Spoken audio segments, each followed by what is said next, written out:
नमस्कार दोस्तों, मैं हूं आपका फाइनेंशियल दोस्तों आज के अपने इस वीडियो में हम बात करेंगे स्मॉल कैप फंड के बारे में, जो कि आपके पोर्टफोलियो में होना बहुत ज़रूरी है। अगर आपका नज़रिया लॉन्ग टर्म का है और आप अपने पोर्टफोलियो को 10 से 20 साल के लिए प्लान कर रहे हैं, तो इस कैटेगरी में कम से कम आपके पास 2 फंड होना बहुत ज़रूरी है। दोस्तों, वीडियो शुरू करने से पहले आपसे छोटी सी रिक्वेस्ट है कि अगर आपने हमारा चैनल अभी तक सब्सक्राइब नहीं किया है तो प्लीज़ इसे सब्सक्राइब करें। तो दोस्तों, आज का अपना वीडियो शुरू करते हैं।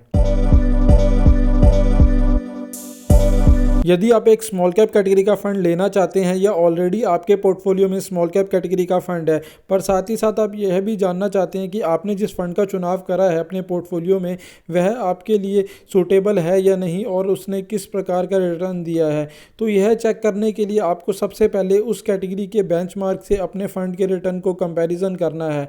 इसे कंपैरिजन करने का तरीका यह है कि आप सबसे पहले देखेंगे कि यहाँ पर देखेंगे कि आपने जिस फ़ंड का चुनाव करा है वह अपनी कैटेगरी को बीट कर रहा है या नहीं। यहाँ पे हमने उदाहरण के लिए एक फ़ंड लिया है जिसके रिटर्न को हमने नीचे दिया गया है। आप देख सकते हैं कि इस फ़ंड का अगर स्कीम रिटर्न की बात करें तो उसने पिछले 1 साल में 42% रिटर्न दिया है, 2 सालों में 26% रिटर्न दिया है, 3 सालों में 40% रिटर्न दिया है और 5 सालों में 28% रिटर्न दिया है।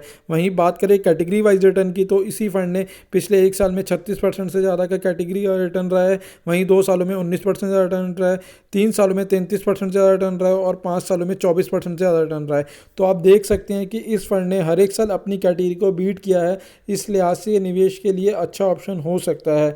तो जब भी आप किसी भी फंड का चुनाव करें तो आप उसके बेंचमार्क को ज़रूर देखें कि आपका फंड अपने बेंचमार्क को बीट कर रहा है या नहीं, क्योंकि अगर आप केवल ये देख के लेंगे कि इस फंड ने इस साल कितना रिटर्न दिया है या सबसे ज़्यादा रिटर्न लेने वाले फ़ंड को अगर आप सेलेक्ट कर लेंगे, तो ज़रूरी नहीं कि वह फ्यूचर में भी नंबर 1 पर रहे।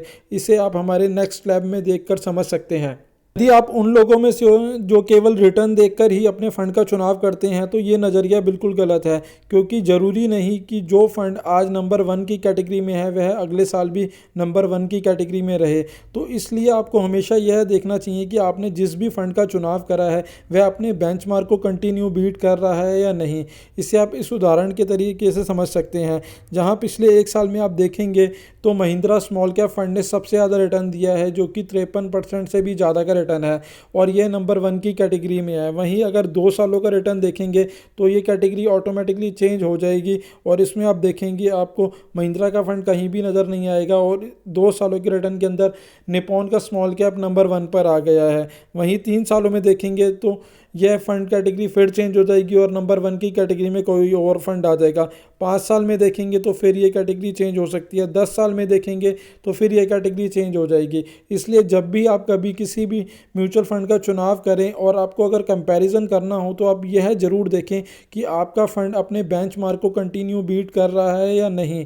अगर वह कंटिन्यू बीट कर रहा है तो वह इस लिहाज से फ़ंड अच्छा है और आप इसमें बने रह सकते हैं। इसलिए आपको केवल बार बार फ़ंड का रिटर्न देखकर हर साल नए अलग अलग फ़ंड का चुनाव नहीं करना चाहिए और अपने फ़ंड को स्विच नहीं करना चाहिए। अगर आपका फ़ंड कंटिन्यू अपनी कैटेगरी को बीट कर रहा है तो आप उस फंड में लगातार बने रह सकते हैं और लॉन्ग टर्म में वह फ़ंड आपको ज़रूर अच्छा रिटर्न ही देके जाएगा।